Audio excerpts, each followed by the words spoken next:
one of the best summits I've certainly been to, and you come away and you feel really positive and reassured that we are moving in a direction that we think is going to be bettering every single professional cricketer. And we came into today in front of our meetings with the ECB and were able to put on a really strong and united front. I think it was a really powerful morning's work. Very fortunate to have a real sort of high quality group of reps that are really engaged, really care about players, and they really care about the game itself. I think players are able to speak candidly in this environment. You do feel like you really share your views. So yeah, moving forward, I think the game's in a great space. But yeah, we always want to keep challenging and moving forwards. Because you can sit at Worcestershire sometimes and you can sort of put your points across, and you sometimes might feel like they're not getting across, but having come here today, that's absolutely not the case. I think every point that's been raised domestically has come up today and been discussed, so you feel like your voice is being heard.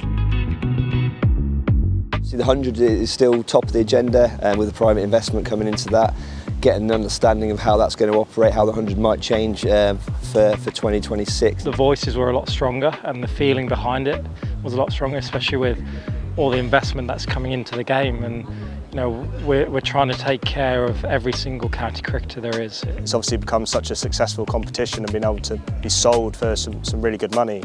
We just want to make sure that filters down through to everyone. Obviously it's been great, like you say, sort of pushing up from the bottom and making sure those minimum wages are at the place where they should be. Yeah, it's just making sure the money sort of trickles down and everyone feels the effect of it.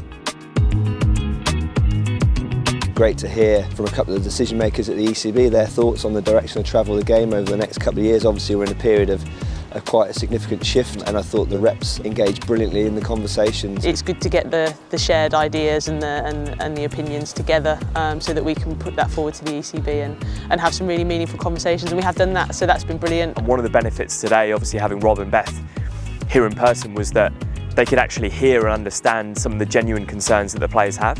And hear the sincerity of which and of how they spoke. To get in a room with staff members from the ECB, especially the girls being able to sit down with Beth Barrett-Wild and talk about the schedule in 2 years' time, I think it's just been so invaluable to the game, and hopefully we'll see the change in a few years' time in the schedule and see that we've actually had an impact with the player voice.